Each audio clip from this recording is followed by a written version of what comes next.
Welcome back to the Your Health television program hosted by the Monterey County Health Department. I'm Emily Sciolto, your host today and just about every third Monday of each month. Today we're discussing West Nile virus. Joining us for our third and final segment to discuss infection and prevention among our four-legged friends is Ms. Kate Brown, Doctor of Veterinary Medicine at Monterey County Equine. Welcome to the program, Dr. Brown, and thank you so much for taking the time to talk with me today. Absolutely. Thanks for having me today, Emily. Indeed. So first and foremost, can you tell me a little bit about what Monterey County Equine does and what you do there? Absolutely. Well, I'm an associate veterinarian with Monterey County Equine, and we are a ambulatory, completely ambulatory equine and other large animal practice, primarily horses, but we certainly see a fair number of donkeys, mules, goats, cows, llamas, alpacas, pretty much anything you want us to come out and see, we're happy to come see it. Because we're fully ambulatory, that basically means we take our office to you. So we have digital x-ray equipment, digital ultrasound equipment, all the equipment we need for your basic field surgeries, lameness, sports medicine, general preventative care, dentistry. Most of the stuff we can bring the office right to you. Super convenient for a lot of owners. That way you don't have to, bother with hauling your horse into somewhere, or, especially cattle and goats and things that get less handling than horses. They're even more stressed out leaving home. So it's really nice when we can just go to their house. The patients are calmer. It's easier on their owners. So it works out really well. We serve pretty much all of Monterey County, and then certainly part of San Benito and part of Santa Cruz County as well. Wonderful. Well, thank you. That seems so convenient. I don't know why that hasn't been adopted in other areas of medicine. Yeah, absolutely. It is nice. Well, thank you for that. So can pets like dogs and cats get sick with West Nile virus? They can. Okay. There are reported cases in dogs and cats of them getting ill with West Nile virus. However, it is very uncommon. They certainly can become infected, but for them to show signs is really not common at all. It's especially uncommon for them to show any signs of serious illness. So in dogs, you probably won't even notice anything if your dog has become infected. It's such a little blip for them to recover that you are very unlikely to detect anything. Cats, really, it's hard for you to detect as well. If you're going to see something in your dogs and cats, it may be in your cat. It's usually a day or two of a very, very mild fever, mild lethargy.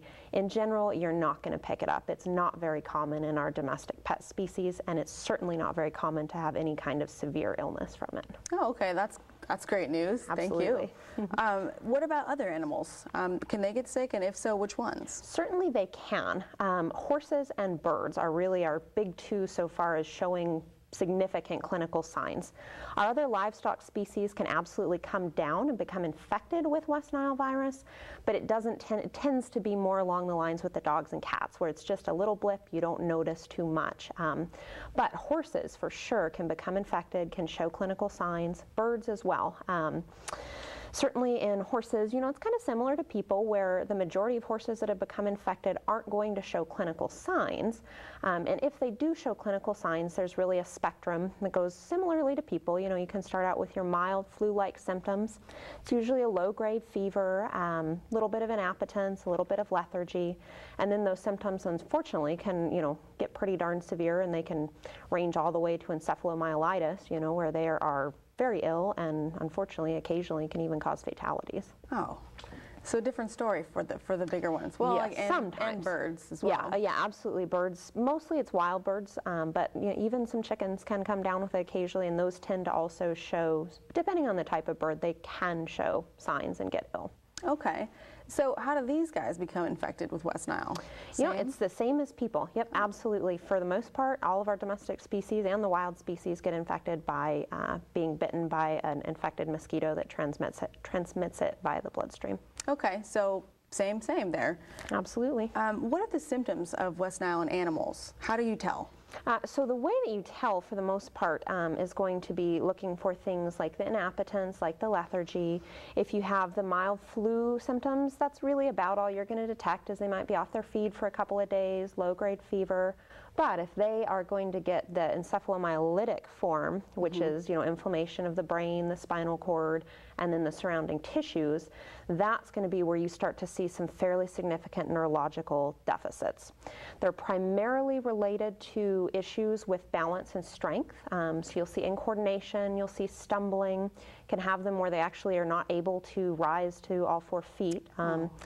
And unfortunately, that can be pretty serious. It can even go downhill to the point of leading to things as severe as seizures, comas, and occasionally death. Not very often, but occasionally that can happen. Muscle weakness is another big one. Certainly, we always watch out for facial muscle paralysis. Certainly problems with tongue coordination, tongue control. So they can be pretty severe. Luckily, most of the cases are more on the mild spectrum. Good, good. So. And you're talking there, what you just described is mainly in horses. Mainly in horses, okay. Correct, absolutely. Because you had mentioned dogs and cats. Yeah, gosh, dogs and cats, it's usually hard to even detect clinical signs in those guys. Okay. Thank you for clearing that up too. So can veterinarians treat animals? Absolutely, okay. Of course. It's similar in people because it's a virus. You know, we don't have a magic pill that you can take, you know, as like for a bacterial infection. A lot of times, oh gosh, you just pop some antibiotics and everything's fine. In general, like most other viruses, we're stuck with supportive care, which can be very successful in most cases, but we do things like anti-inflammatories to try and get the inflammation out of the brain if we're dealing with the encephalomyelitic form. Certainly we give fever reducers, we give intravenous fluids. If we have a really severe case where, for example, a horse is down and unable to rise, we can even put them up in a sling, help them stand. So there's a lot of things we can do. Certainly the severity of the disease dictates, you know, the kind of treatment that they'll receive, with, of course, the more mild symptoms receiving little, if any, treatment, and then all the way up to very intensive supportive therapy for the nasty cases. And for the nasty cases, you have a window. Do you have a window? Absolutely, okay. Yeah. The sooner you can get to them and start supporting them systemically, the better. In animals, you know, particularly horses, the incubation period tends to be 7 to 10 days.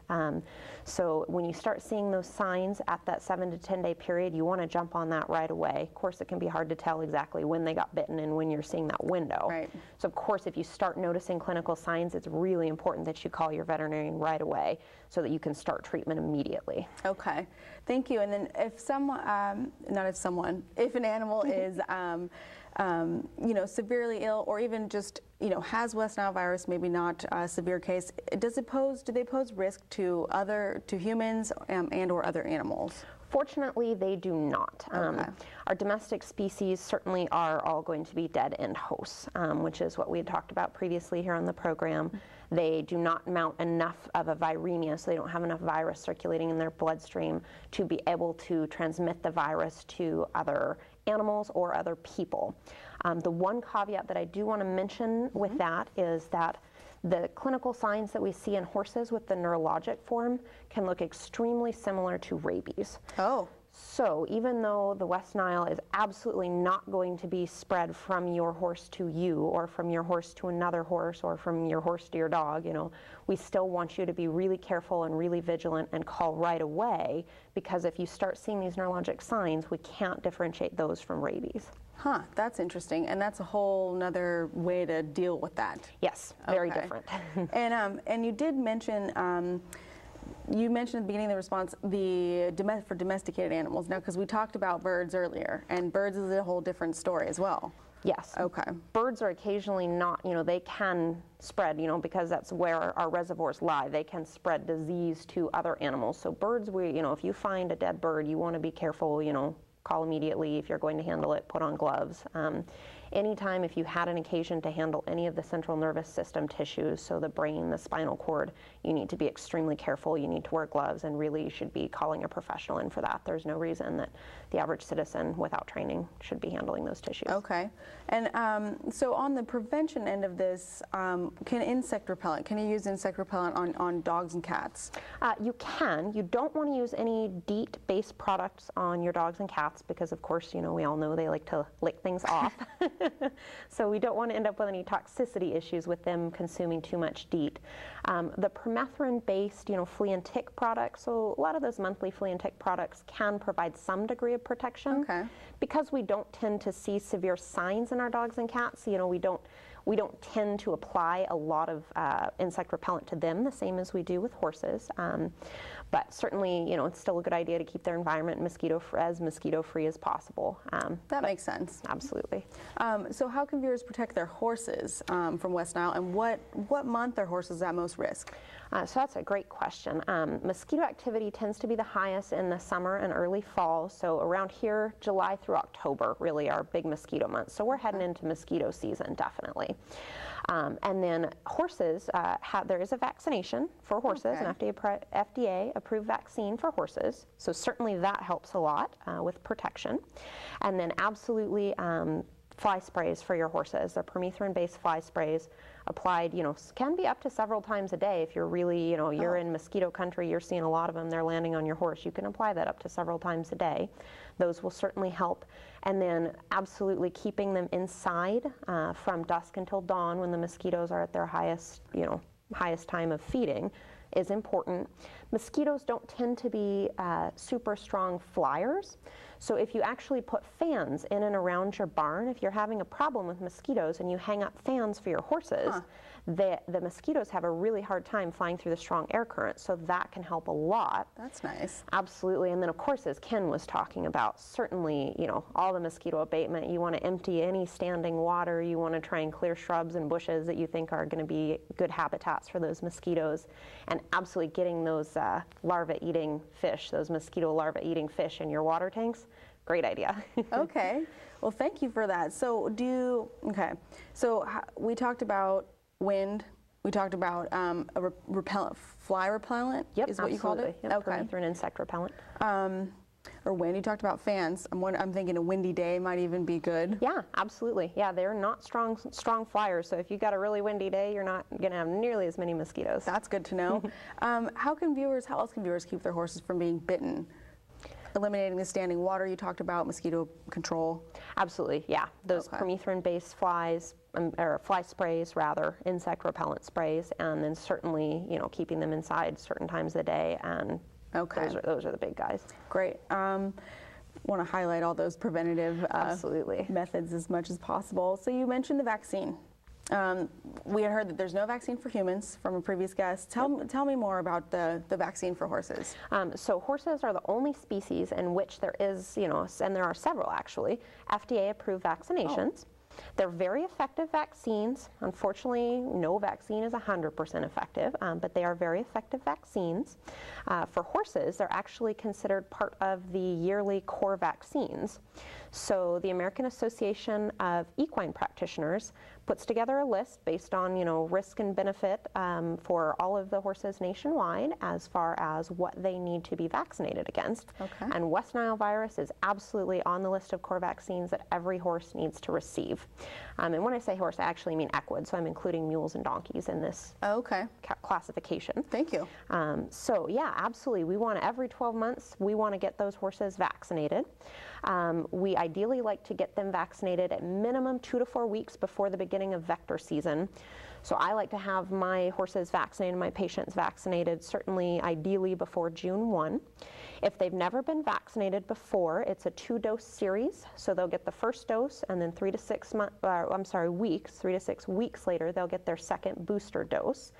Same thing applies to foals. So when you have a little baby foal, you want to get him vaccinated between the ages of 3 and 6 months for that first series of shots.